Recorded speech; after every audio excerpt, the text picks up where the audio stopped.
사무엘하 16장 1절에서 13절까지의 말씀인데요. 우리 다 같이 한 목소리로 읽겠습니다. 다윗이 마르토그를 조금 지나니 무브이보셋의 종 시바가 안장 지은 두 나귀에 떡 200개와 건포도 100송이와 여름 과일 100개와 포도주 한 가죽 부대를 싣고 다윗을 만난지라. 왕이 시바에게 이르되 내가 무슨 뜻으로 이것을 가져왔느냐 하니 시바가 이르되 나귀는 왕의 가족들이 타게 하고 떡과 과일은 청년들이 먹게 하고 포도주는 들에서 피곤한 자들에게 마시게 하려 함이니이다. 왕이 이르되 내 주인의 아들이 어디 있느냐 하니 시바가 왕께 아뢰되 예루살렘에 있는데 그가 말하기를 이스라엘 족속이 오늘 내 아버지의 나라를 내게 돌리리라 하나이다 하는지라. 왕이 시바에게 이르되 무비보셋에게 있는 것이 다 내 것이니라 하니라. 시바가 이르되 내가 절하나이다. 내 주 왕이여 내가 왕 앞에서 은혜를 입게 하옵소서 하니라. 다윗 왕이 바후림에 이름에 거기서 사울의 친족 한 사람이 나오니 게라의 아들이요 이름은 시므이라. 그가 나오면서 계속하여 저주하고 또 다윗과 다윗 왕의 모든 신하들을 향하여 돌을 던지니 그때의 모든 백성과 용사들은 다 왕의 좌우에 있었더라. 시므이가 저주하는 가운데 이와 같이 말하니라. 피를 흘린 자여 사악한 자여 가거라 가거라. 사울의 족속의 모든 피를 여호와께서 내게로 돌리셨도다. 그를 이어서 내가 왕이 되었으나 여호와께서 나라를 네 아들 압살롬의 손에 넘기셨도다. 보라 너는 피를 흘린 자이므로 화를 자초하였나이다 하는지라.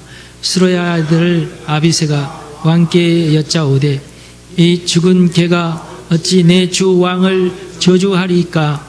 청하건대 내가 건너가서 그의 머리를 베게 하소서 하니 왕이 이르되 스루야의 아들들아 내가 너희와 무슨 상관이 있느냐. 그가 저주하는 것은 여호와께서 그에게 다윗을 저주하라 하심이니 내가 어찌 그리하였느냐 할 자가 누구겠느냐 하고.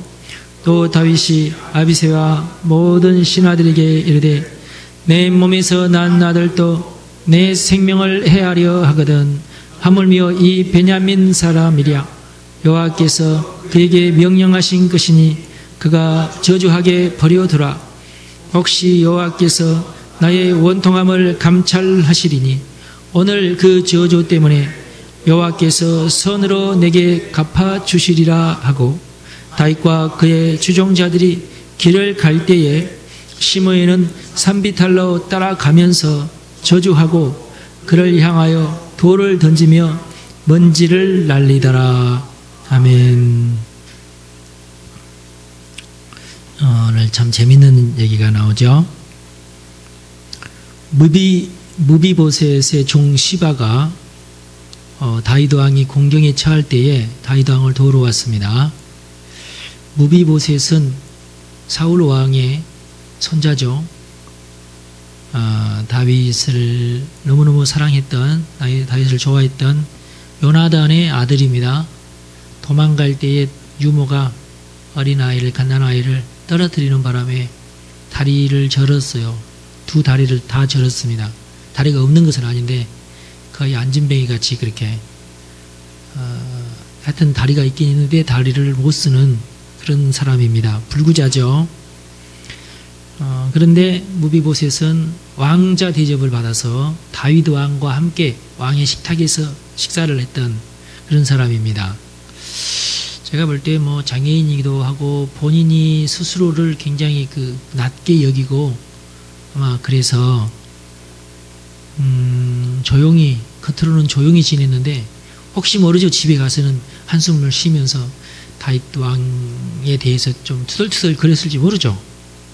성경에는 안 나와 있는데 제 느낌으로는 안 그랬을 것 같은데 이 시바가 좋은 사람은 아닌데 틀림없이 그 주인의 어떤 불평하는 소리나 이런 것을 혹시 들었을지도 모르죠. 나중에도 이제 보면은 무비보셋이 자기를 이렇게 막 변명하려고 하지도 않습니다. 이분은 제가 볼 때에 다리가 그래서 그런지 모르지만은 좀 체념하는 그런 것이 좀 있고, 그래서 왕의 식탁에 앉아서 밥을 먹지만 식탁에 앉을 때마다 즐거워하면서 막 이렇게 그러진 않은 것 같아요. 나는 왕의 식탁에서 밥을 먹는다 막 이렇게 하면서 여봐라 뭐 이런 식으로 하거나 그러지도 않은 것 같아요. 그러니까 이제 다윗 왕이 볼 때는 자기를 너무나 사랑했던 요나단을 생각하고 그 요나단을 추억하면서 거두는 거니까 자기로서는 최고의 어떤 영예를 그에게 준다고 생각했지만 당사자로서는 왕의 앞이니까 뭐 좀 불편하고 뭐 이랬을지도 몰라요. 그러나 내가 볼 때에 이 다윗 왕의 이 처사를 볼 때에 무비보셋이 다윗과 그렇게 썩 관계가 완전히 100% 이렇게 서로 신뢰하는 그런 관계는 아니었는가 보다 하는 짐작을 하게 만들죠. 왜냐하면은 시바가 와가지고 이러쿵저러쿵 모함을 하니까 그만 다윗 왕이 거기 넘어가요. 시바하고도 무비보셋이 당시에 좀 사이가 안 좋았나 봐요. 시바가 옳게 내 찬스가 왔다. 이제 내가 이 종의 직분을 내가 벗어버리고 내가 하여튼 좀 내가 좀 형편이 좀 편한가 보다. 이렇게 하고 다윗 왕이 도망갈 때에 주섬주섬 자기가 가지고 있는 거 다 바리바리 싸가지고 와가지고 가시는데 밭에 쓰시라고 그러면서 무비보셋에 대해서 부정적으로 얘기를 하죠. 무비보셋이 그런 말을 했겠어요? 그 집에 있는 어떤 하인이 그런 말을 했던지 아니면 무비보셋의 어떤 아내가 그런 말을 했던지 뭐 그랬겠죠. 아니면 지가 지어냈던지. 근데 뭐 그럴듯한 말이지 않습니까? 사울 왕의 손자니까 이 다윗이 이제 도망가고 이런 거 보니까 야 그럼 무비보셋이 왕 되는 거 아니냐 뭐 이럴 막말이죠. 어떻게 보면 말이나 되는 말입니까? 이게 안 되는 말인데 그런 말이 있을 수 있고 다윗 왕이 들을 때 기분이 굉장히 나쁠 만한 그런 말이죠. 시바가 그걸 노리고 와가지고 일러 바치는 겁니다. 이렇게 주인을 이렇게 배신하고 와가지고 주인을 비판하는 사람들은 이거 절대로 신뢰를 하지 말아야 되는데 다윗 왕이 지금 너무 급하게 도망가는 입장에서 그 말을 들으니까 속에서 이렇게 된 거죠. 야 그러면 네가 무비보셋 네가 다 차지해버리라 그런 거 아니에요. 무비보셋 이놈 두고 보자 이놈. 뭐 지금 도망가는 마당인데 다시 돌아올지 어쩔지도 모르는데 만약 돌아오면 내가 가만 놔두지 않겠다 이런 식으로 해가지고 그러된 거 아닙니까? 정말로 돌아와가지고 무비보셋 너 정말 그랬느냐? 그때 무비보셋이 나는 그렇지 않았다. 내가 내가 이걸 나를 어떻게 내가 변명하기 믿겠느냐? 내가 이렇게 변명한다고 해서 믿겠느냐? 그럴 때에 자기가 이제 시바한테 했던 말도 있고 그때 당시에는 화가 막 이렇게 나는 바람에 전부 다 무비보셋의 모든 재산을 다 시바에게 줬지만은 둘이 절반 나눠 가져라 이렇게 된 거 아닙니까? 그렇게 된 겁니다. 만약 다윗이 무비보셋을 정말로 요나단 대하듯이 대했더라면 그때 시바를 가만 놔두지 않았겠죠. 내 이놈 감히 네가 설령 네 주인이 그런 말을 했더라도 네가 감히 나한테 와서 그런 말을 전하느냐 그렇게 됐겠죠. 좋지 않은 말이잖아요. 좋지 않은 말을 들을 때에 내가 건강하면 그거 말 같지도 않게 여기는데 다윗이 그 당시 막 너무 가슴이 아파 막 내 아들이 나를 죽이려고 막 쫓아와 가슴이 미어지잖아요 지금. 그때에 듣는 말이라 니까지 그러느냐 무비보셋 너 내가 아들처럼 여겨서 내 밥상에서 너를 내가 같이 식사하도록 했는데 너마저 무비보셋 너무하죠? 그렇게 된 거죠. 예. 다윗 왕의 심정입니다. 평상시 무비보셋이 다윗 왕과 같이 지내면서 다윗 왕과 친했더라면 하는 아쉬움이 좀 있죠. 예. 친하게 지냅시다. 예. 우리 서로 친하게 지냅시다. 예. 친한 것이 좋아요. 그 다음에 등장하는 인물이 누굽니까? 예, 보니까 시므이라고 하는 이상한 애가 정신병자입니다. 예, 나와가지고 악담을 하면서 다윗을 저주하는 내용이 이제 나오는데요. 악담을 하면서 다윗을 저주하는 내용을 잘 살펴보면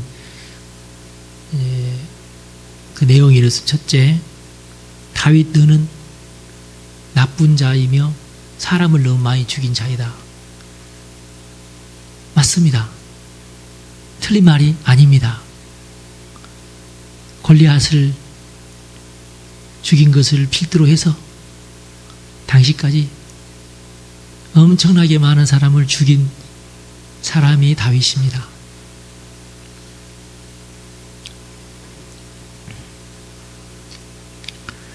그리고 다윗이 사울 식구들을 한 명도 죽이진 않았지만 다윗은 절대로 사울 왕과 그 식구들을 죽인 적은 없습니다. 근데 시므이가 뭐라고 하냐면 네가 죽였다. 다윗 네가 사울 왕의 식구들을 네가 다 죽였다.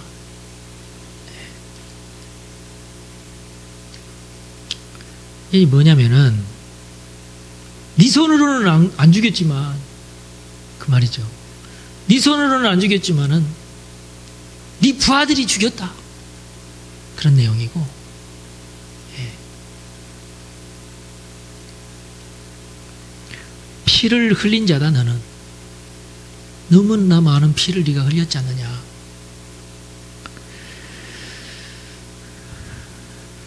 굉장히 진실한 말 같은데 굉장히 기분 나쁜 말이죠. 어떻습니까, 여러분?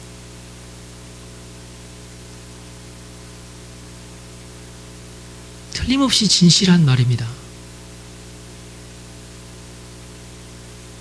근데 하나님은 싫어한 말이죠.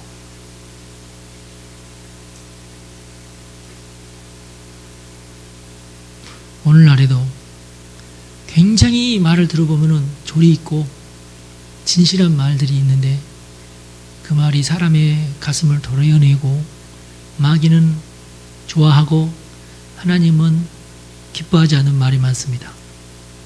그러면 진실한 말이라고 해서 다 하나님께서 인정하시는 말은 아니다 하는 걸 알아야 돼요. 이 시므이가 하는 말을 우리가 잘 보십시오. 근거 없는 그런 말이 아니에요.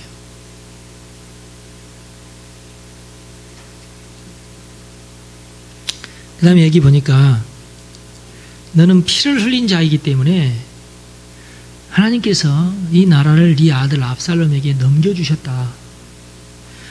그리고 네가 피를 흘렸기 때문에 네가 당할 저주를 네가 사실은 자초했다.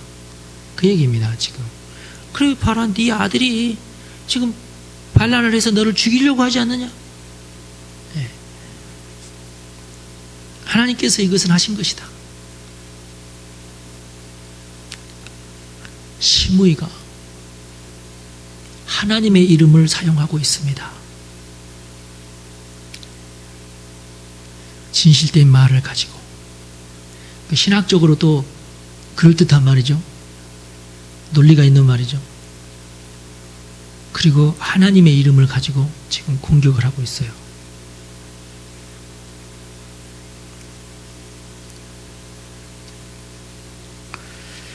그러나 다윗이 어떻게 대처합니까? 다윗은 그걸 그냥 그대로 받고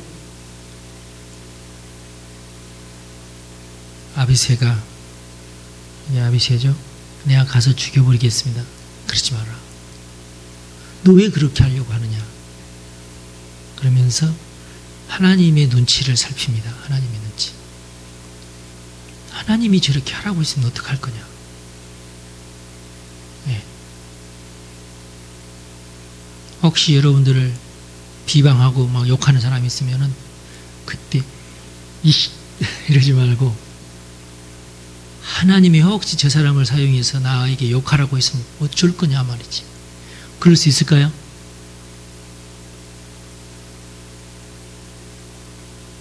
그럴 수 있기를 바랍니다.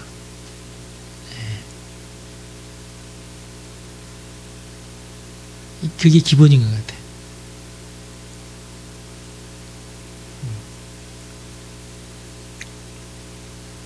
그리고 다윗은 무슨 생각했냐면은 부끄럽다, 창피하다. 내 아들도 나를 죽이려고 하는데 저 사람인들 더한 말도 왜 못할까?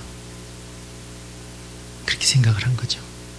그렇잖아요. 지금 현재 내가 아들에게 쫓겨고 지금 도망가고 있는 마당에 무슨 객기를 부릴 것이 뭐가 있으며, 내가 뭐 이렇게 하면서 뭐 이렇게 뭐 그럴 것이 뭐가 있겠어요. 저 조용히 도망가야지. 예.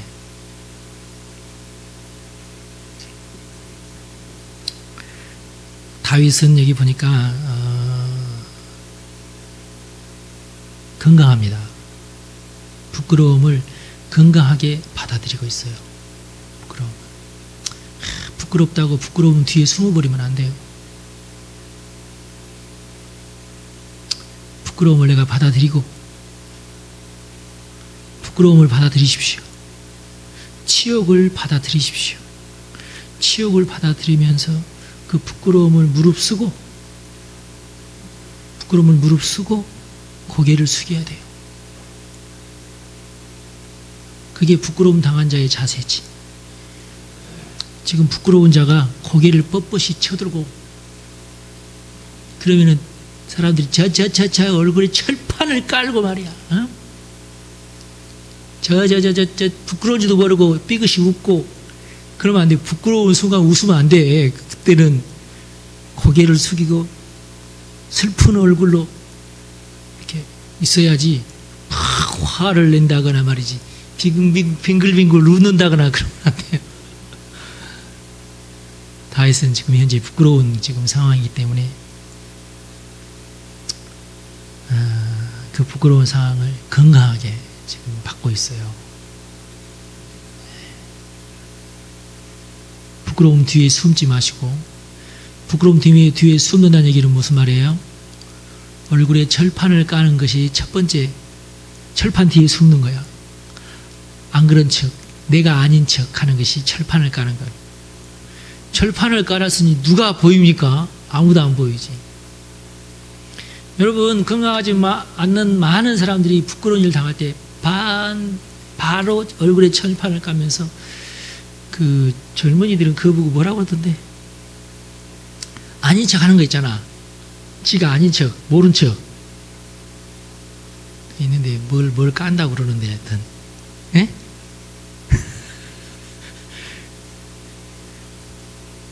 건강하게 부끄러움을 받아들인 게 아니에요. 내가 볼 때는. 예. 그냥 겸손하게 부끄러움을 받아들여야지. 다윗과 같이 겸손하게. 도망가야지. 손자병법에 보면은 36개가 도망개입니다. 도망. 그래서 36개 줄행랑 그러잖아요. 그게 손자병법에 있는 마지막 수예요. 못 싸우겠거든 도망가라. 괜히 똥폼 잡다가 다 망하지 말고 그것이 제일 좋은 방법이다. 마지막 방법. 이래서 다 안 될 때는 빨리 도망가라. 그래서 지금 다윗이 지금 제 36개를 지금 쓰고 있는 거 아니에요. 36번째 계책. 도망가는 것도 훌륭한 계책입니다. 예. 부끄럽지만은 건강하게 부끄러움을 받아들여서 도망가세요. 난 도망 안 간다. 이렇게 뻗팅기다가 죽지 마시고 도망을 갈 수 있을 때 도망을 가십시오. 할렐루야. 예. 일본 사람들처럼 치욕을 받아들이면 안 돼요. 일본 사람들은 치욕에 대한 아주 건강하지 않는 생각을 가지고 있어요. 첫째, 일본 사람들은 두 종류의 사람들이 있는데, 일본 사람은 그냥 평민이 있고 사무라이가 있습니다. 일본 사람들은 이 평민과 사무라이가 완전히 달라요. 두 계급이 있어요. 지금도 있어요. 진짜 사무라이가 칼 차고 돌아다닌다는 말이 아니고, 사무라이 정신을 가지고 있는 사람들, 주로 이제 엘리트들 위에 있는 사람들, 이제 짱을 먹고 있는 사람들, 그리고 평민들을 그 밑에서 이제 머리 굽신굽신 하면서 이제 순종하는 사람들, 두 부류로 나눕니다.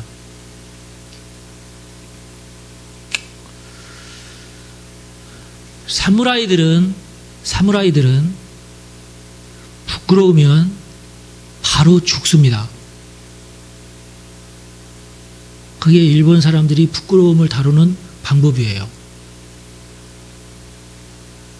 네. 그래서 사무라이들은 절대 부끄럽다고 얘기하지 않습니다. 왜냐하면 죽어야 되니까. 부끄러우면 바로 할복 자살해야 돼요. 부끄러운데도 할복 자살하지 않는 사무라이는 가짜 사무라이, 안 사무라이. 예. 그런 사무라이는 없어요. 반드시 죽습니다. 죽어야 돼요. 죽음으로 나의 부끄러움을 씻어야 됩니다. 무섭죠. 그러니까 다들 평민들은 사무라이 안 되려고 그래요. 죽어야 되니까.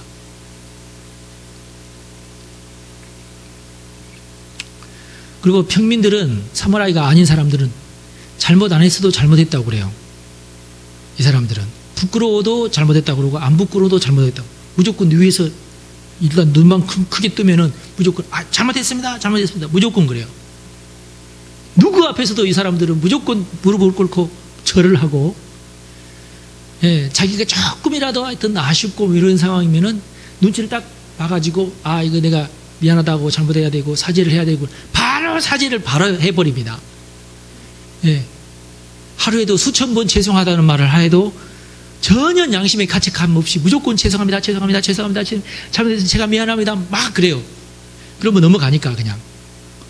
우리나라도 그걸 좀 배웠어. 좀 일제시대 때 그만 그걸 배워가지고.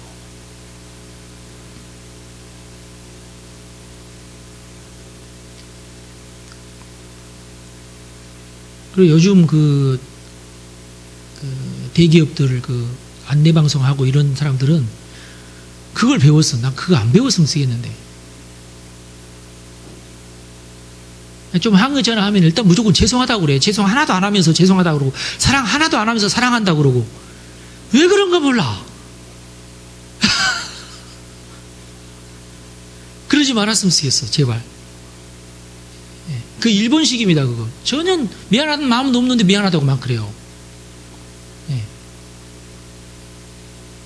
그냥 이렇게 하면 넘어간다고 생각을 해버려, 그냥.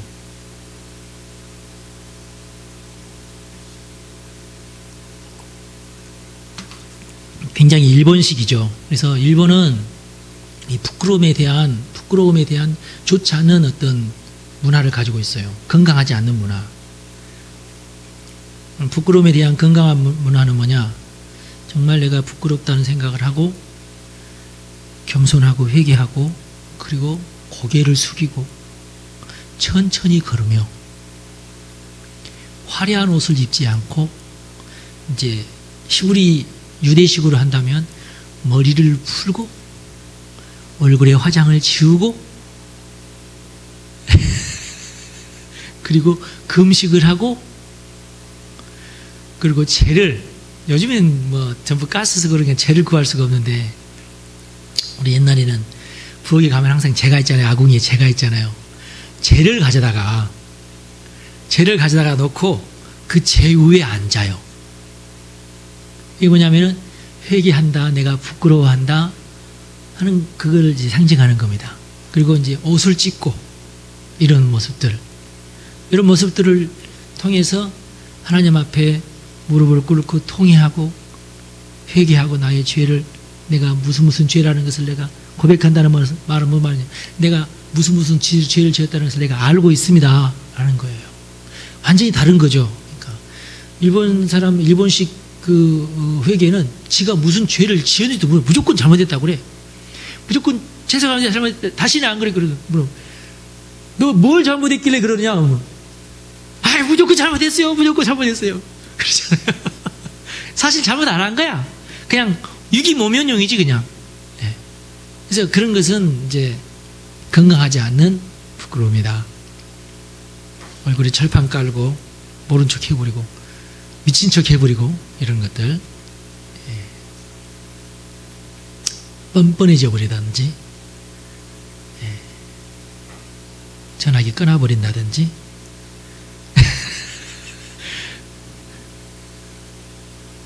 주민등록증 그냥 놔두고 다른 데로 이사를 가버린다든지, 이런 것들은 다들 이제 부끄러움 뒤에 숨어버리는 그런 진짜 부끄러운, 예. 책임지려고 하지 않는 그런 모습들. 예.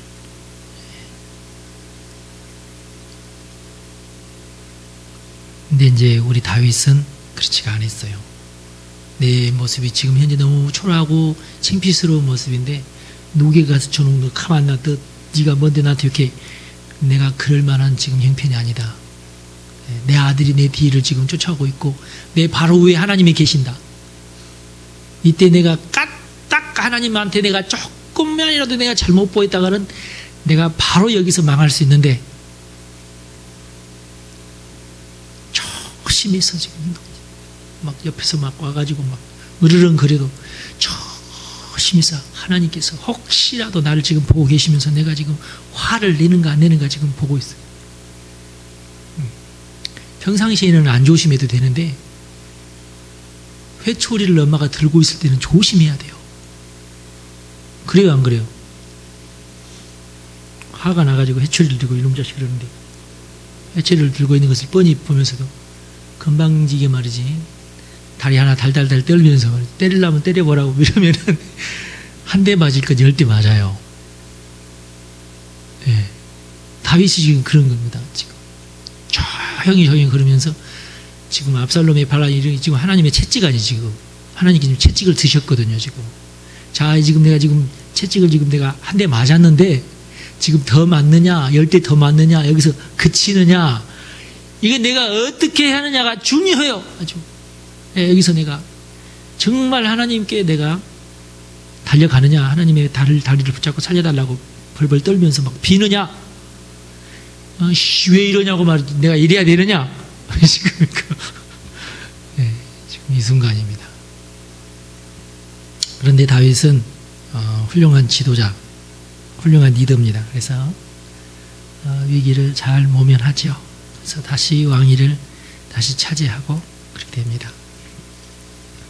왕위를 차지하고 압살롬이 죽었어도 다윗은 절대 그걸 가지고 아유 잘됐다 나 아프시키 그러지 않았어요. 압살롬아 내 아들 압살롬아, 네가 살고 내가 죽었더라면 좋았을 텐데 압살롬아 내 아들아 그러잖아요. 끝까지 자기의 부끄러움을 가지고, 예, 건방지지 않고 그런 어떤 리더의 모습을 보입니다. 그래서 오늘은 리더가 끝까지 지켜야 하는 것들에 대해서 생각을 해보도록 하겠습니다. 리더에게는 더 많은 훈련과 영적인 성숙이 필요하고 진리의 체험이 필요합니다. 진리의 체험. 하나님의 말씀을 들으면서 하나님의 말씀을 연구하면서 그렇구나.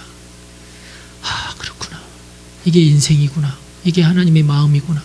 이런 어떤 체험, 진리 체험, 예수 그리스도의 심장이 내 마음속에 확 부어지면서 예수님의 마음이 내 마음이 되고 이런 어떤 체험이 필요해요. 그게 진리 체험입니다. 그런 과정들을 통해서 리더가 준비되어 가죠. 그리고 리더들에게 영혼들이 맡겨집니다. 그래서 다양한 상황에서 리더십을 발휘하게 되겠죠. 그리고 리더십은 어느 때 빛이 납니까? 어려운 상황에 처했을 때 리더십이 빛이 납니다. 예. 그래서 아무리 어려운 상황이라고 해도 결코 버리지 말아야 할 것이 있습니다. 리더가 포기할 것도 있지만은 절대 버리지 말아야 할 것이 있습니다. 흔들리지 않는 리더십을 위해서는 건강이 필요합니다. 건강. 예, 많은 목사님들이 교회를 잘 하다가 딱 위기가 닥치면은 덜컹하고 암에 걸려버려요. 예, 그런 목사님들이 많습니다. 성전 건축까지 잘 했는데, 예, 그만 건강 관리를 소홀히 하셔가지고 덜컹하고 그냥, 예, 안 그래도 되는데, 제가 교계에 그런 소문들이 많습니다. 몇 년 전인가 우리가 이제 교회 저기 무슨 방학동인가 거기에 좋은 건물이 나왔어요. 20몇 억에. 그래서 뭐 돈은 없지만 한번 가서 한번 사정이나 알아봐야 되겠다고 갔더니 그분이 그러면 용인으로 자기는 이사 간다고 100억 건물로 간대요. 20억 건물에서 100억 건물로 간대요. 와, 80억이 어디서 났을까요? 예, 용인에 있는 그 목사님이 100억을 들여서 멋있게 아주 그냥 땅도 아주 넓게 건물을 쫙 올렸는데 다 올려놓고 부채가 이제 뭐 한 20억 남아있는데 덜컹하니 병에 걸리셨어요. 그래서 미국으로 가셔야 됩니다. 도저히 내가 여기서 더 이상 내가 못하면 이 100억 건물 유지비 뭐 교인들 막 빠져나가기 시작하고, 예? 헌금 안 되지, 빚은 막 지고 이제 막 넘어가지 막 이러니까 이걸 왔대요. 목사님이 오십시오. 와서 부채를 해결해 주십시오. 그렇게 하고 미국으로 가셨어요. 이 목사님은 너무너무 안 된 일이지만 속으로 아, 목사님 어떡해요? 안 되는데 뭐 어떡합니까? 목사님 건강하셔야 되는데 속으로 아버지 감사합니다. 할렐루야. 그 건물 팔고 한 25억인가 팔고 그거 가지고 가서 부채 갚으면서 100억을 차지했어요. 예. 그러더라고. 나한테 자랑을 하더라고. 그래서 나한테 하는 말이 교회 한두 번 옮겨야 될 거라고. 예. 그 조그마한 교회에서 이런 건물로 갑자기 그 아니고 자기도 뭐 우리 교단의 그 언론은 아니고 그 총회에서도 유명하신 목사님이시더라고. 만났더니 막 이제 후배 만났겠다 막 하면서 막 코칭을 하는데 나도 개봉동에서부터 시작을 했는데 뭐 이렇게 하면서 한 두세 번 옮기면서 이렇게 됐다고 그러면서 부럽더라고요. 와, 20억만 있어도 100억을. 할렐루야. 우리 교회 바로 밑에 있던 대신교회 지금 예원교회 됐습니다만은 우리 그때 돈이 없었잖아요. 예. 가서 내가 사정사정 했지만은 그들도 보지도 않고 벌써 노예에서는 어느 교회를 나가서 그 교회까지 제가 갔잖아요. 가가지고 양보하라고 나한테 그랬더니 건방지게 나한테 와서 양보하라고 그런다. 속으로는 그랬지만은 뭐 나도 잘 모른다고 내 앞에 있으니까 어떻게 되는지 저쪽에서 결정을 해야 된다고 그러는데 결국 그 교회가 먹었어요. 왜 먹은 줄 아세요? 그 교회도 20억을 가지고 있었거든요. 20억을. 여러분, 그 대신교회 다 팔면 얼마일까요? 건물이 없으니까 100억까지는 아니어도요. 예, 부동산만 해서 400 몇 평이니까 부동산이 그 시세가 지금 현재 그 2천만 원만이라고 해도 대단하죠? 예. 그렇습니다, 여러분. 지금 무슨 얘기다 가지까지. 건강 이러면은 그럴 수 있어요. 예. 위기가 딱 왔을 때 리더가 건강을 잃어버리면 안 됩니다. 충분한 휴식, 수준 있는 취미생활, 새로운 상황 이런 것들이 어떤 흔들리지 않는 리더십을 위해서 필요합니다. 그렇지만 이 밖에 또 무엇이 또 있어야 될 것인가? 첫째로 하나님과의 친밀한 관계. 다윗을 우리가 봤지 않습니까? 다윗은 밧세바 사건 외에 하나님과의 친밀한 관계를 철저하게 유지하였습니다. 이게 톱이었어요. 첫째, 다윗은 하나님과 아주 친했어요. 오늘 이 신무의 사건을 봐서도 우리가 알겠지만 다윗이 시므이를 홧김에 야 가서 잘라버려 이렇게 하지 않은 이유는 하나님 때문이에요. 지금 하나님 보고 계신다. 예. 내가 하나님 앞에서 내가 그럴 수는 없지. 그리고 하나님 은근히 하나님 나를 봐주세요. 내가 저 사람이 죽을 짓을 했는데 내가 안 죽였습니다. 그 뭐예요? 지금 어느 누구도 지금 다윗 눈앞에 있는 것이 아무도 보이지 않고 다윗은 누구만 봤냐? 하나님만 봤어요. 어려울 때 하나님만 봤어요. 그게 핵심, 다윗의 핵심이에요. 어려울 때 하나님만 봐야 돼요. 예. 어려울 땐 시므이 같은 놈도 왜 없겠어요? 시바 같은 놈도 있고 무브베오셋 같은 놈도 있고 막 그러겠지. 내 눈앞에 나타나지 않지만은 뒤에서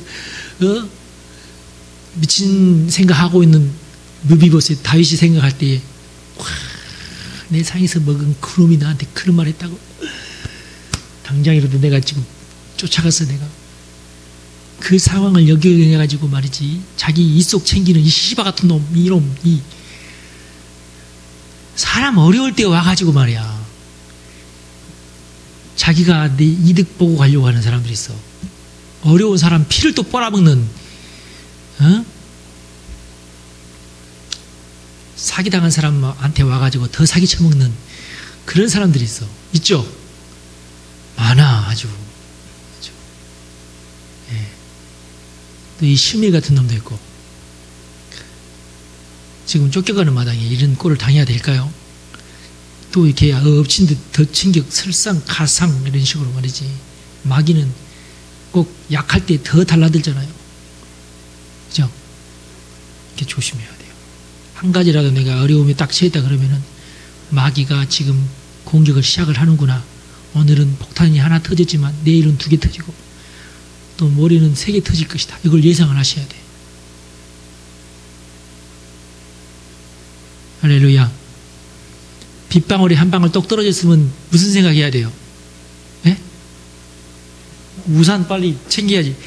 아, 괜찮아. 한 방울 이까지 끄면 한 방울 가지고 무슨 우산. 그러다가 쫄딱 비 맞지. 그렇잖아요. 예. 건강에 좀 이상이 생겼다. 바짝 긴장을 하셔야지. 바짝 긴장을 하시고 이 건강 때문에 만약에 내가 여기서 일이 스톱이 됐을 때 내 가정이나 내 회사나 여기에 어떤 풍파가 몰려올 것을 빨리 예상을 하셔야지. 빗방울 한 방울 이까짓 거 뭐 괜찮아. 아무것도 아닌데 뭐 이럴 거야? 어쩔 거야. 이제 비가 온다는 건데 한동안 비 올 건데 빨리 우산 가서 챙기고 말이지 해야지. 장독대 올라가가지고 고춧가루 걷어들이고 요즘은 그런 사람 없죠. 빨래 걷고 뭐 이렇게 해야지. 대비를 하셔야지. 예. 그렇게 하시기 바랍니다. 예. 그때 이제 우리가 어려움을 딱 이렇게 닥쳤을 때 제일 중요한 것은 하나님입니다. 하나님. 예. 아이쿠야 큰일 났구나. 아이고 그럼 오늘 목사님 내 사정을 잘 모르시지만은 내가 얘기해야 되겠다. 나 이 일 마무리 지으려고 빨리 가야지. 그러지 마라 그 말이에요. 일이 쾅 터지기 시작하면 빨리 하나님에게 오라 그 말이에요. 하나님 도와주십시오. 예. 이게 핵심이에요. 리더의 핵심. 이게 리더와 안 리더의 핵심. 문제가 터졌을 때 하나님에게 더 가까이 가는 사람, 그게 리더입니다.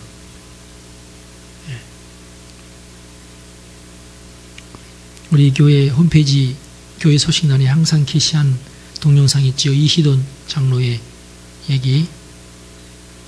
이희돈 장로가 WTC 부회장이 되기까지의 그 과정을 쭉 얘기하면서 그 핵심을 저는 어디에 뒀냐면은 금요일 저녁 이 양반은 하나님에게 맹세를 했어요. 무슨 일이 있어도 나는 금요일 저녁은 하나님과 같이 있겠습니다. WTC 정도면은 뭐 얼마나 바쁘지. 전 세계를 막 돌아다니면서 일하는 사람인데 바쁘죠. 그러나 무조건 금요일 저녁만 되면은 모든 약속 다 취소. 예. 그렇게 하고 가서 하나님 만나요. 여러분, 그게 핵심입니다. 그게.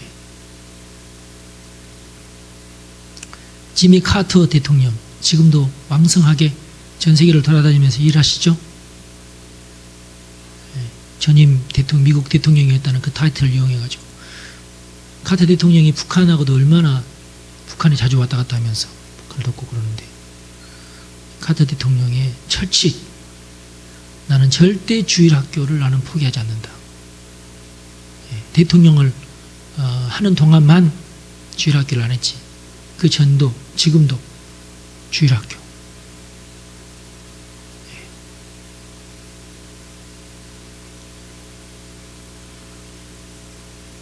리더들은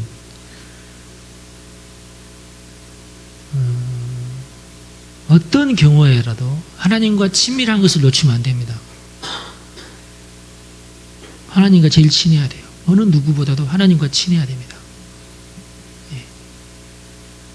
다윗이 바세바 사건 있을 때 하나님과 친했더라면은 그 저주를 넘어갔을 텐데, 그때 외에는 친했어요. 안타깝죠, 그러니까.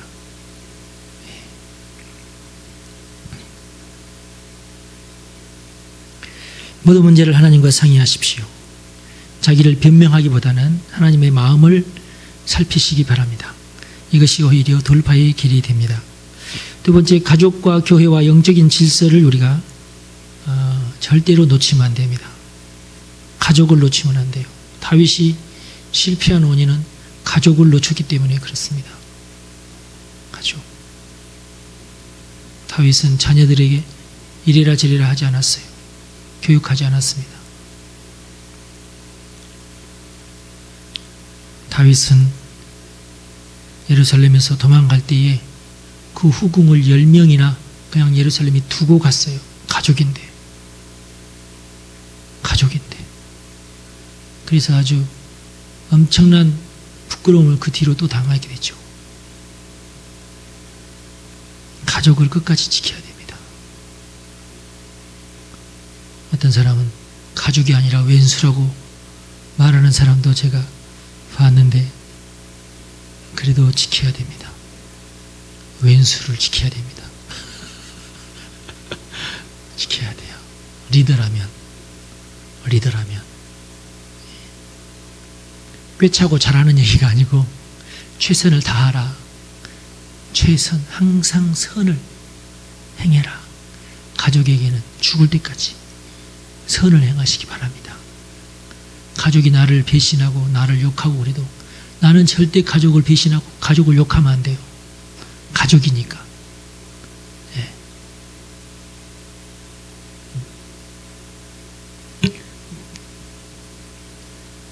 이 다윗이 근데 가족 관계가 조금 내가 볼 때는 소홀했어요. 그래서 압살롬이 반역하고 아도니아도 반역하고 막 그랬지 않습니까? 교회를 지키시기 바랍니다. 교회를 지켜야 돼요. 가족을 지키듯이 교회도 지켜야 돼요. 왜? 교회는 영적 가족이기 때문에 그렇습니다. 교인들과의 관계를 지켜야 돼요. 신뢰해야 됩니다. 아유, 우리 교회는 아무개 집사만 없으면 내가 괜찮겠는데, 그런 말은 마귀가 좋아하는 말이지 하나님이 좋아하는 말이 아니에요. 지키십시오. 그 사람을 2배나 사랑해야 돼요. 그 사람을 위해서 내가 희생해야 돼요. 영적 질서를 지켜야 됩니다. 영적 질서가 무너지면은 굉장히 위험해집니다. 영적 질서를 지켜야 돼요. 그래서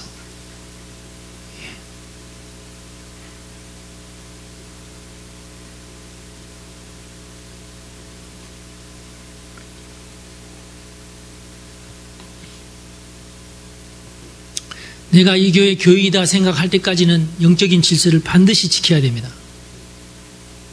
그 질서를 문란시키면 안 돼요. 그리고 이 영적 질서에 최선을 다해야 돼요. 무슨 핑계를 대거나 뭐 이랬으니까 나는 이래야 된다. 그러지 말고 최선을 다해서 자기가 할 바를 해야 됩니다. 이게 중요해요.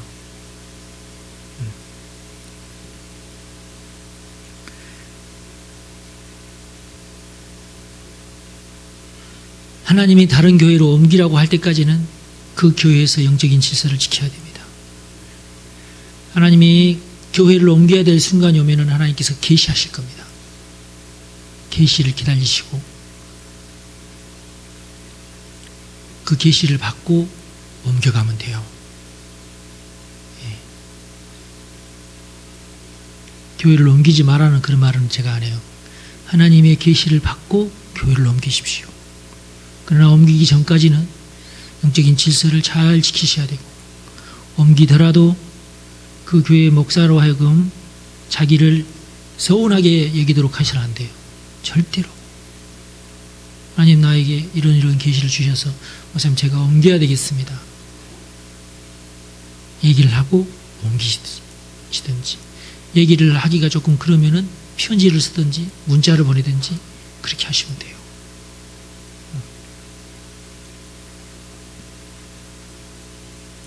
어떤 사람은 굳이 찾아가가지고 인사를 하고 내가 옮겨야 되겠다고 그래요. 그러지 마세요. 좋은 환경에서 옮긴다면은 목사님 안녕히 저 이사가 가게 돼 있으니까 저 교회 갈랍니다. 해서 한번 그러라고 축복기도 회요 가잖아요. 그렇죠? 좋지 않은 일로 막 이렇게 옮기게 됐어. 그래도 난 가서 인사 받고 그냥 간다. 좋지 않은 일로 가는데 무슨 인사를 받고 가. 불편하게 서로 문자나 하고 하면 되지. 나도 그런 사람 봤어요. 내 참 뒤통수 한 대 때리고 싶더라고. 그냥 자기 체면치리 할 생각이거든. 그게 뭔 짓이요 그게. 아이고 참.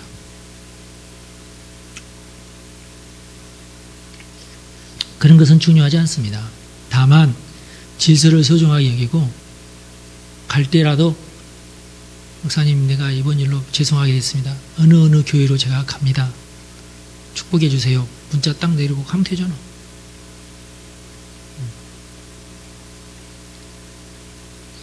대신 여기서 이제 나쁜 짓 하다가 쫓겨가듯이 가면은 매 맞을 준비를 하시고 가시는 게 좋을 거야. 가끔 그런 사람들이 있어요. 교회를 막 회방 놓고 가는 사람들이 있어요. 그런 사람들은 하나님께서 매를 때리시겠지. 알아서 하시겠지, 하나님께서. 영적 질서가 아주 중요합니다. 영적 질서를 소중하게 여겨야 됩니다. 관계가 깨지면 마귀가 바로 공격하니까 조심해야 됩니다. 무비보셋 보세요. 별것 아닌 문제지만 바로 마귀가 시바를 통해서 공격하잖아요. 이렇습니다. 마귀는. 관계가 깨졌는데도 가만히 있지는 않아요. 관계가 깨졌으면 반드시 그 관계를 더 악화시키려고 마귀가 작업을 합니다. 그러니까 조심해야 돼요. 관계를 거룩하게 하십시오. 관계의 단절로는 승리도 돌파도 형통도 행복도 없습니다. 혼자는 절대로 승리하지 못하며 돌파하지 못하고 형통하지 못한다는 것을 믿으십시오. 마귀가 가만두지 않아요. 반드시 깹니다. 마귀가. 당해낼 재간이 없어요. 절대 관계를 소홀히 하지 마십시오. 가족 관계, 교회 관계, 영적 질서를 소홀하게 여기면 안 됩니다. 보이지 않지만 이것이 있어야 마귀가 공격을 못하고 천사가 우리를 지키는 거예요.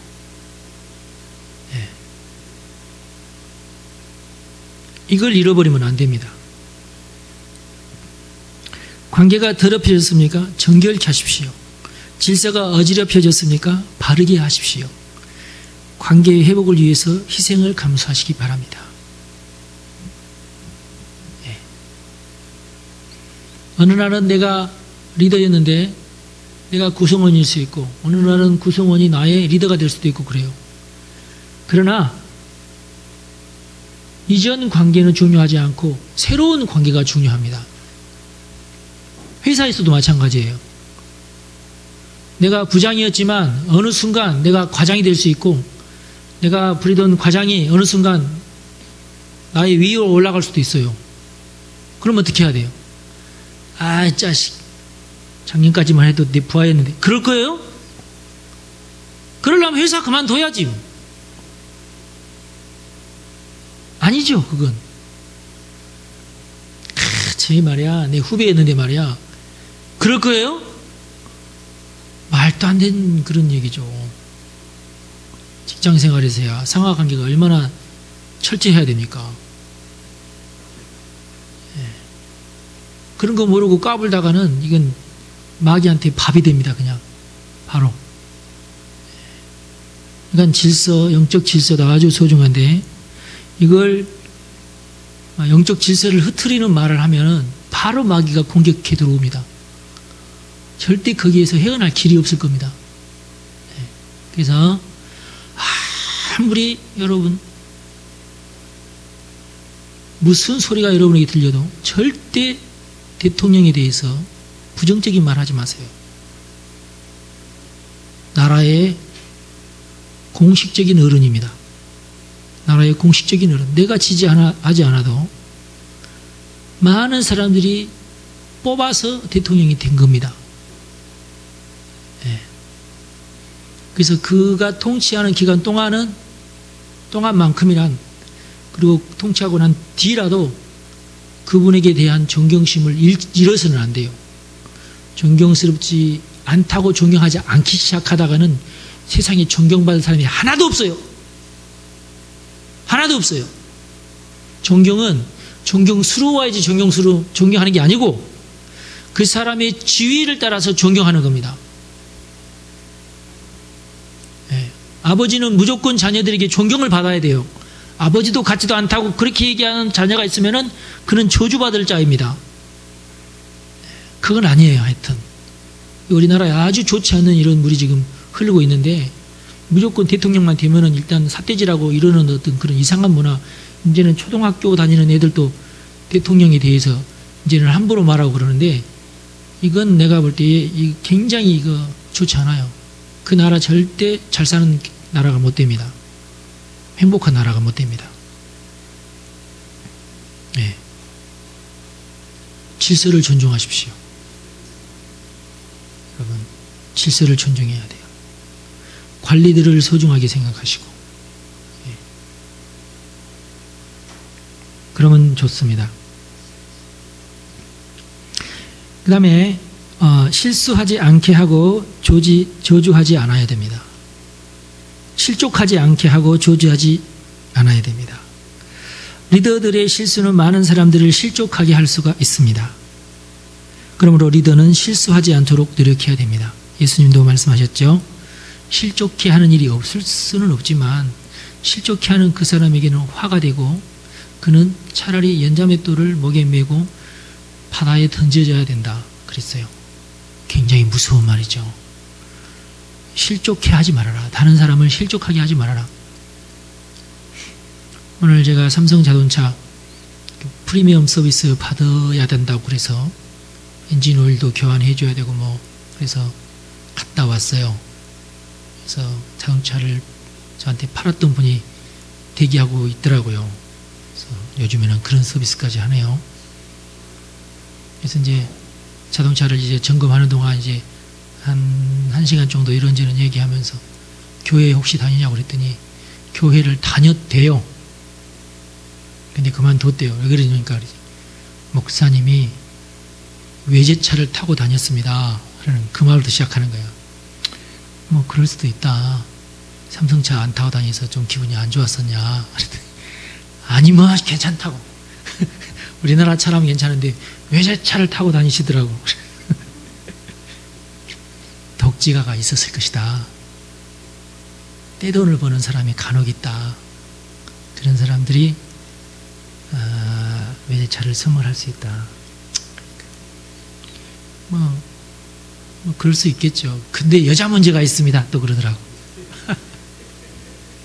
확인되지 않았지 내가 모르는 사람이니까. 그러시냐고. 그 일로 교회 절반 이상이 다 나와버렸고 자기 형님이랑 같이 다니는데 형님도 다른 교회 가버리고 나만 이렇게 떨궈졌다. 그래서 내가 형님의 교회를 가시라. 형님이 가는 교회를 가시라. 참 이게 문제예요. 이렇게 리더가 실족해 해요. 사람들을. 리더가 실수를 해가지고. 예. 그 목사님 얘기가 진실인지 가짜인지는 저는 관심이 없어요. 그럴 수도 있고 아닐 수도 있고 그렇잖아요. 예. 중요한 것은 정말 리더는 자기의 리더가 실족한다고 해서 덩달아 실족하는 것은 리더가 아니에요. 그러나 리더가 아닌 사람은 리더가 실족하면은 실족합니다. 영향을 받아요. 그래서 리더가 실족하면 안 돼요. 리더가 실수하면 안 돼요. 리더는 실수하지 않으려고 최선을 다해야 됩니다.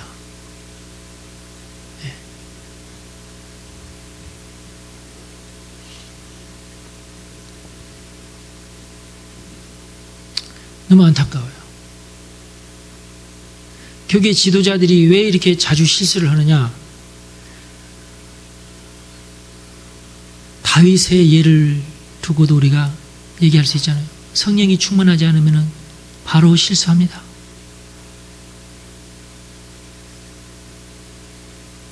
특별히 기독교는 그렇습니다. 다른 종교하고 달라요. 율법적인 여러 종교하고 달라요. 성령 충만하다가 충만하지 않으면 실수해요. 그러고 나서 다시 충만하더라도 충만하지 않을 때 그때 실수합니다. 있어요. 그때가 있어요. 그러면은 사람들이 실족하게 돼 있어요. 그래서 그 대가를 치르죠. 나중에 다윗이. 그러니까 리더인 우리들은 어떻게 생각해야 되냐면은 그가 성령이 충만하지 않을 때는 반드시 실족할 수 있다는 것을 우리가 알아야 돼요. 그렇다고 해서 그가 지옥 가 그러지라. 왜냐하면 다시 성령으로 충만하면서 회개하면서 회복하기 때문에 그렇습니다. 예. 근데 사람들은 회복하는 것에는 관심 없고 언제 몇 월 며칠 날 몇 시에 실족했다는 그것을 기억하죠. 예. 그게 사람이에요. 안타깝죠. 뉴스들이 좀 잘못 하지 말고 좀 그런 거나 좀 제대로 이렇게 했으면 좋겠는데 안 그러잖아요. 회복하고 그런 것은 관심이 없잖아요.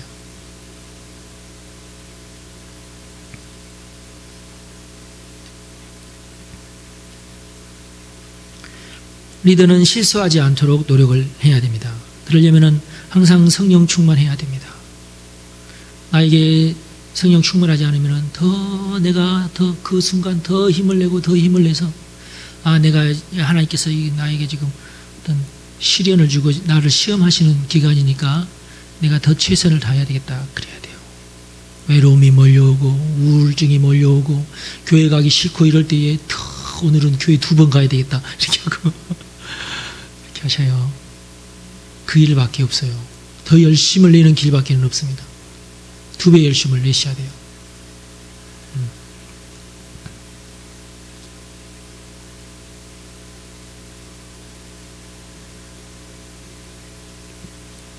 뿐만 아니라 다른 사람을 부정적으로 판단하거나 비판하거나 조주하지 않도록 주의해야 됩니다.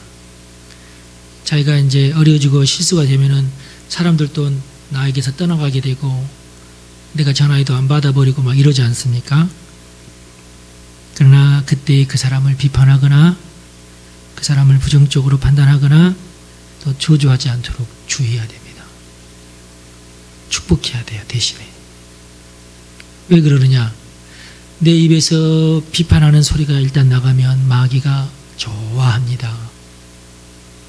그렇게 하고 그런 말들을 좋아하는 악한 자들이 내 주변에 모이기 시작합니다.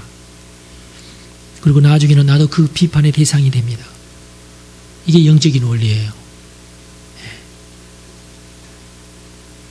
그러니까 여러분 어려운 상황에서 더 축복하고 더 기뻐하고 더 감사하고 더 다행이라고 생각하고 겸손하게 내가 부끄러움을 받아들이고 그렇게 하면 돼요. 할렐루야. 그러면 됩니다. 그러면 차라리 내가 마음이 편해지면서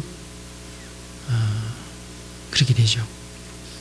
네 번째, 사람과 가정과 교회를 세우려는 노력을 해야 됩니다. 리더는 끝까지 사람을 세우려고 해야 되고 가정을 세우고 교회를 세우고 일터를 세우려고 노력해야 됩니다.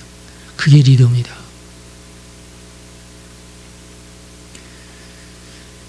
그러려면 진실된 말보다는 세우려는 말이 더 하나님의 마음을 대변한다는 것을 잊지 말아야 됩니다. 진실된 말보다는 세우려는 말이 중요해요. 지금 시바가 했던 잘못이 그겁니다. 혹시 무비보셋이 자기 앞에서 투덜투덜 대면서 그런 망발을 했더라도, 진짜 그런 말을 했더라도 그가 다윗 왕에게 가서 그런 말을 하면 안 돼요. 진실한 말이라고 해도 지금 다윗 왕이 지금 그 얘기를 들으면 안 됩니다. 남의 나쁜 말이잖아요. 비판하는 말이잖아요. 아니에요. 이건 아니에요. 그런데 굳이 진실을 밝혀야 된다고 하면서 가서 진실을 밝히는 사람이 있습니다.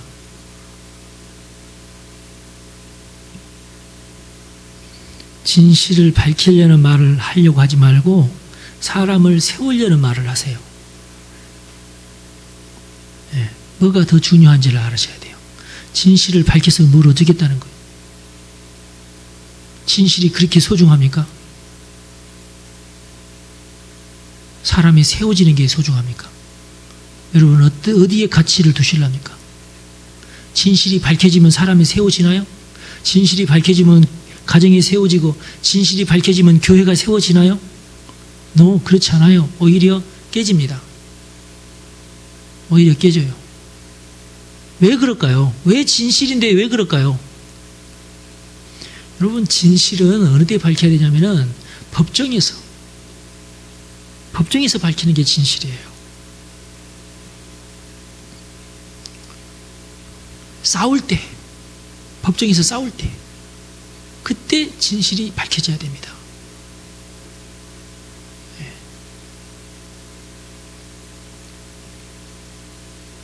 진실을 밝히자는 얘기는 결국은 저 사람의 죄를 다 까발리겠다는 건데,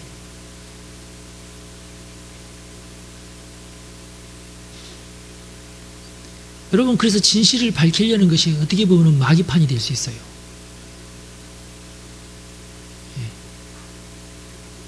진실을 밝혔을 때에 부끄럽지 않은 사람이 세상에 어디 있겠냐 이거야.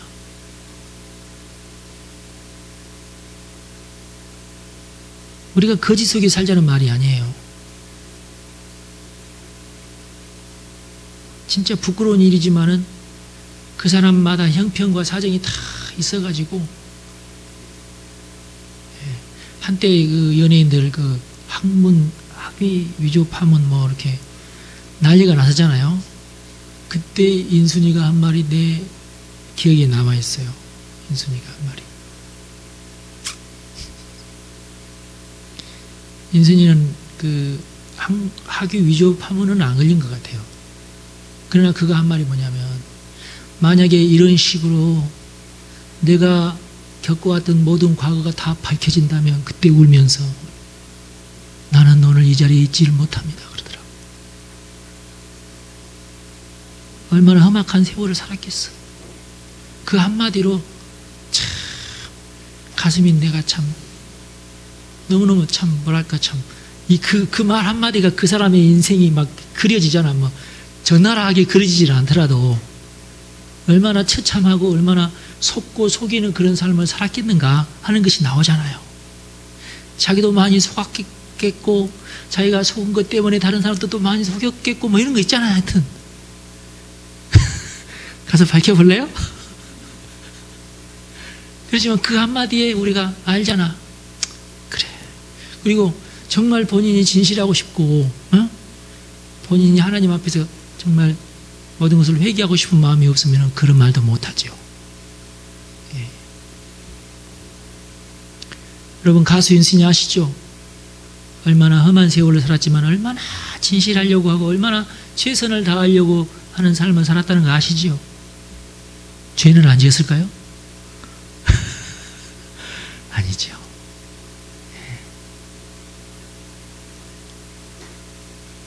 삶이 그렇습니다.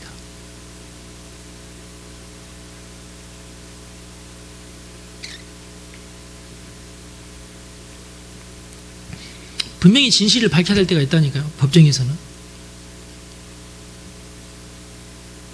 그러나 모든 상황에서 진실을 밝히는 것은 절대적으로 그것은 하나님이 기뻐하시는 것은 하나님도 숨겨주시는 것을 누가 그걸 들춰내냐 이거예요. 과연 그게 하나님이 기뻐하실까 마귀가 기뻐할까 생각을 해보세요.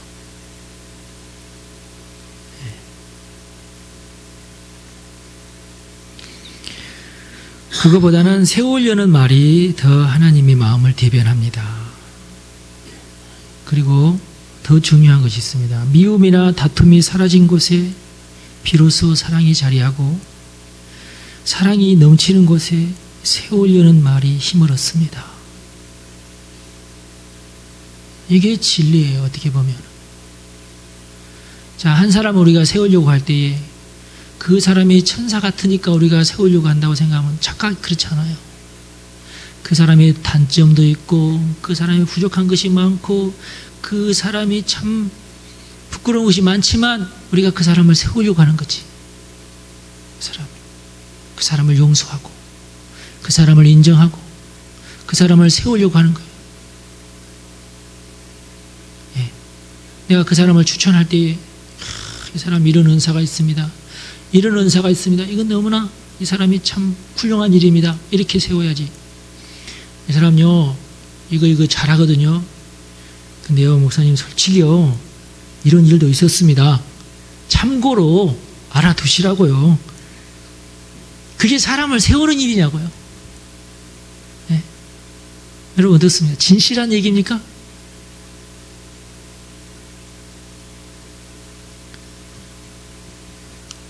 우리 교교에 그런 것이 만연하고 있어요. 여러분, 내가 그 사람을 미워하기 때문에 밝히지 않아야 될 것을 밝히는가를 봐야 돼요. 예. 내가 그 사람과 다퉜기 때문에 밝히지 않아도 될 것을 밝히는가 봐야 돼요.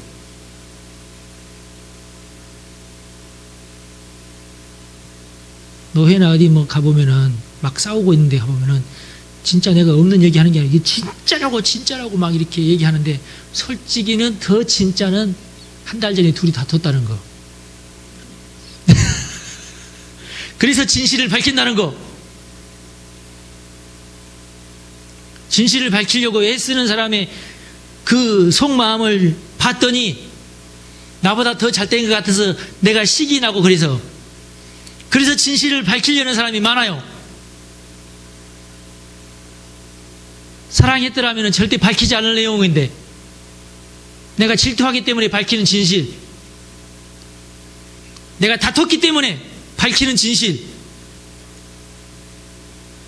그게 진짜 진실일까요?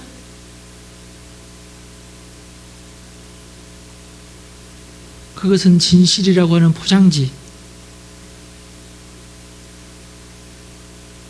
그러나 그 속에는 미움과 자기의, 자기 탐욕, 그런 것들이 들어있죠.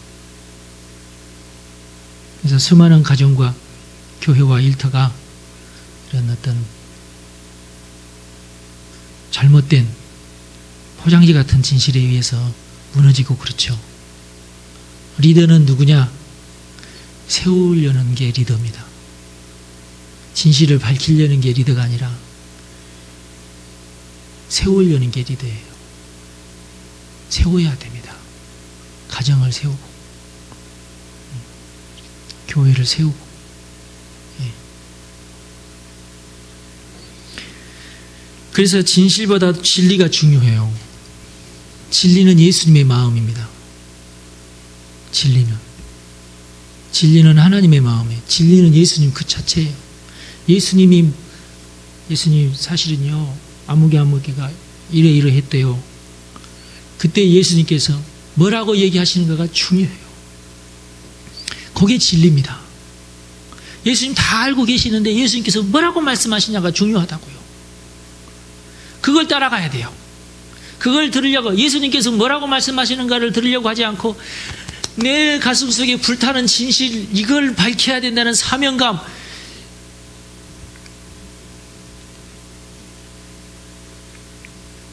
그거보다는 진리가 중요합니다. 하나님은 뭐라고 말씀하시는가? 예.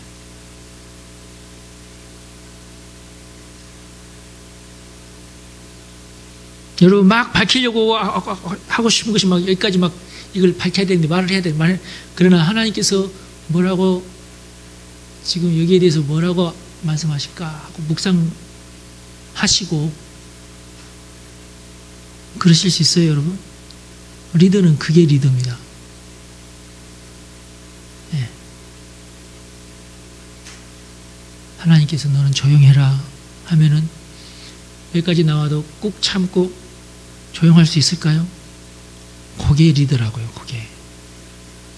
하나님의 말이 아니면 내 입에서 안 나가야 돼. 하나님께서 허락하신 말 외에는 안 나가야 돼요. 그게 나가면서 교회가 무너지고 가정이 무너지고 막 그럽니다.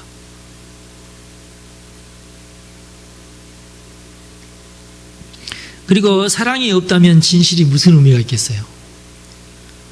사랑이 없다면 진실은 아무것도 아닙니다.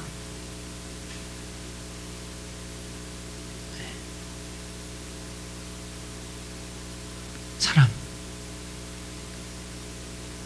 고린도전서 13장에 나와 있는 것.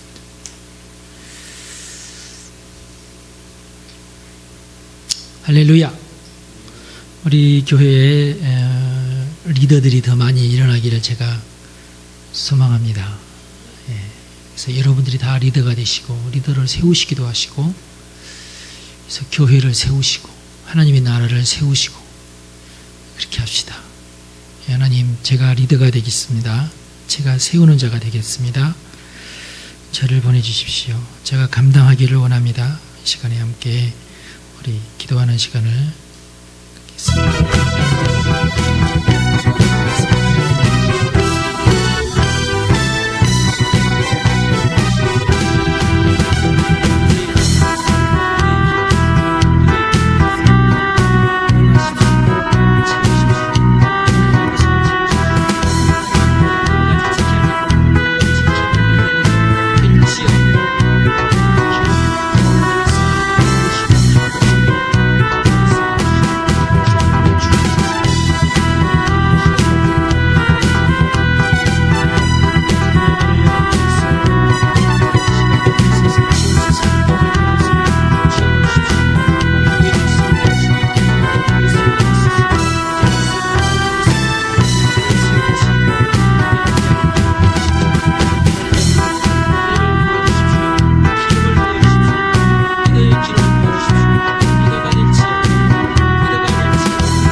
감사합니다. 성령님의 시간 임하시고 리더의 기름을 부으십시오.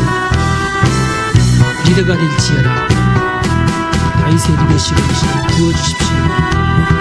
도와주십시오. 더 하나님과 친밀하게 하시고 건강을 지켜주시고 가족을 지켜주시고 교회를 지켜주시고 영적인 질서를 지켜주십시오. 실족하지 않게 하시고 조주하지 않게 하시고 사람과 가정과 교회를 세우는 리더가 될지어다. 리더가 될지어다. 우리 주 예수님의 이름으로 기도하옵나이다.